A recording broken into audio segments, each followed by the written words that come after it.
Welcome to Design Domination, where you'll gain confidence, clarity, and a competitive edge in a crowded marketplace so you can dominate your competition.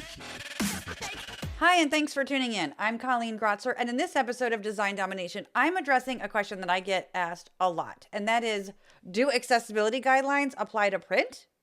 Stick around because I have a lot to say on this topic, and I will give you some clear examples. So do accessibility guidelines apply to print design? Well, the answer might surprise you. So many accessibility laws require what's referred to as ICT to be accessible. Well, ICT stands for Information and Communication Technology. This is digital in nature, right? So think websites, software, apps, and digital documents. Well, WCAG, the Web Content Accessibility Guidelines, apply to digital content. And, digital content has both a visual aspect, but also a technical and functional, like an interactive aspect to it as well. Well, there are no separate guidelines specifically for print. And print, of course, doesn't have the interactive aspect to it like digital content does. But you can still apply the visual accessibility guidelines and best practices to print design work, right? Books, flyers, magazines, ads, billboards, package designs, and more. And doing so will benefit all sighted users. Now, it only benefits sighted users, of course, because print relies on the ability to see. Unless it's Braille. Whereas digital content can be voiced aloud as well. So when accessibility isn't considered with print design, you can end up with hard to read or hard to understand content. Let's take a look at a few examples. One is a board game with visual accessibility issues. Now, my husband and I were playing the 80s version of Trivial Pursuit the other night. I couldn't help but notice some accessibility issues with the board. So, for instance, the movies category is written in yellow text on a white background. The roll again spaces have white text on light gray. And these are hard to read in any light, but they were even harder to read with some glare from the overhead lighting in our family room. However, it may be impossible for people with low vision or other types of visual disabilities to read them at all due to the lack of sufficient contrast. The sports and leisure category is in light green on white, which is also hard to read for some people. But here's another issue. The spaces on the board where you move your playing piece, those spaces represent categories. You go to a category based on the roll of the dice and then moving to the space for the category that you want to have a question asked.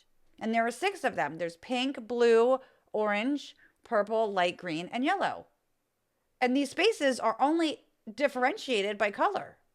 Most of these pieces do not have sufficient contrast between each other. So this presents a problem for individuals with color blindness. Individuals with red-green color blindness will have a hard time playing this for sure, right? They would need to ask someone else to guide them to the color of the space on the board that they want to go to. Those with deuteranopia, a type of red-green color blindness, will see the yellow and green spaces as yellow, not even being able to tell them apart. They will see the purple as dark blue. And remember, blue is another category on the board. They will see the orange as a mustardy olive green, and really the only category they would be able to make out easily would be the blue one, which is its original color and the one most differentiated on the board. Individuals with protanopia, another form of red-green color blindness, they'll see the yellow and green spaces as yellow. They'll see the purple as dark blue, the orange as a mustardy olive green, and then the blue as blue. So similar to those with deuteranopia, but more on the cool side than the warm side. Now, those who have tritanopia, a form of blue-yellow color blindness, they will see light pink instead of yellow, gray instead of light green, reddish-brown instead of purple, pink instead of orange, like an only slightly darker version than the yellow appearing as pink, and then blue as a dark turquoise. Now, besides that, if any players have color blindness, all players would need to reference categories by name rather than by the color to make sure they go to the category they intended. Super confusing, right? Let's take a look at the question cards. The front of each card includes a question for each category with a chat bubble in one of the 6 different colors to correspond with those categories. Okay, then there's white text in each chat bubble with an abbreviation for the category name. And then the back of the card includes the answers to each question. Well, people with color blindness may struggle less with these if they can read them because there is abbreviated text naming the categories. But there's another issue. The white text does not have sufficient contrast with each of the different chat bubble backgrounds. So the white on yellow, white on light green, and white on orange, Those might be hard or impossible for some players to read. If they can't make out which category is which, how will they know which question to read another player? Now, I don't know about you, but usually when you play a board game, you don't have to ask your opponent for help, which kind of defeats the purpose. Okay, let's talk about another example, this time a product label. The front of the label has a beautiful, shiny, metallic bronze-colored ink for some of the text. And at the bottom is some smaller text in white on that bronze-colored background. The back of the label has more reversed text on the shiny bronze background, as well as some of the bronze text on a white background. It's beautiful. And believe me, I love me some metallic inks. What I loved about the days of two-color printing or using spot colors, sometimes with CMYK, was using neon or metallic inks. But metallic inks can make text harder to read, especially in this case, okay, mostly because of the lack of contrast against the white background. Plus, the shine can potentially be a factor, but more so if there's a lot of text, not just used here and there. Now, in this case, the product name will be hard to read for people with visual impairments. Okay, my next example is a logo with visually inaccessible contrast. So what does that mean? Well, by that I mean this logo is yellow and it's on a white background. This logo has about a 1.7 to 1 contrast ratio with the background. But thou doth protest, logos don't need to meet contrast requirements, Colleen. Well, you're right, they indeed don't. But think about this. Do you want someone to have issues seeing the logo? Do you want them to have issues recognizing the brand, whose product it is? I mean, isn't the purpose of a logo to be able to recognize a brand? What if some people can't even see it? Okay, let me make my case with a health product. The ingredients and the directions, even a warning, are in white text on a beautiful sea green background. Not only that, but the text weight for most of it is a bit light. It's pretty thin, making it harder to read.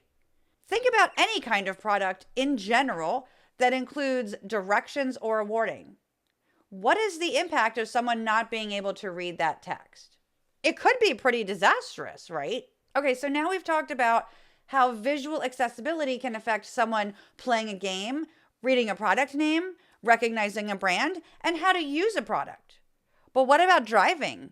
Street signs, highway signs. Well, years ago, I learned that highway signs used reversed text, white text, on a dark background. And that is because the text is more readable from a distance, especially at night. But reverse text also appears larger. I found an article on highway signage that actually confirms this. And it also says that a study by the Outdoor Advertising Institute showed that reversed text is actually up to 40% more visible. Now, unfortunately, I can't find a link to that to share with you. But my point is, think about how important being able to read street signs is.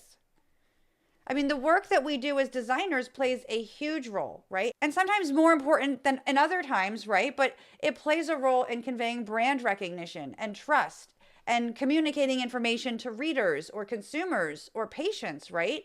And if it doesn't do that, if that work is not accessible, how successful is it? Now, I know designers want to design pretty things, but what good is your work if people cannot read it or understand it? If all the hard work you put in is lost on part of the audience. And hey, I haven't always designed with accessibility in mind. I'm guilty of having used lots of yellow on white, white on turquoise, and even some really crazy color combinations before I got into accessibility. If this was helpful, be sure to like, share, and subscribe. Now, if you're interested in diving deeper into accessible design and without all the technical stuff too, then check out my accessible branding and design course. You can increase the value of your work with minor design tweaks usually, and it's much more than contrast, I promise you. Madeline, who took the course, said, "This is one of the only courses of its kind available. It is a must-take for all designers so we can ensure that our work is inclusive and viewed and comprehended by the most amount of people." I wanted to become more confident in advocating for accessibility and why it is so important. The course helped me achieve this goal. I've noticed that when I've brought up accessibility in my workplaces, that people are not only impressed and intrigued, but they listen and want to integrate accessibility into their work. To get the details, go to creative-boost.com/courses.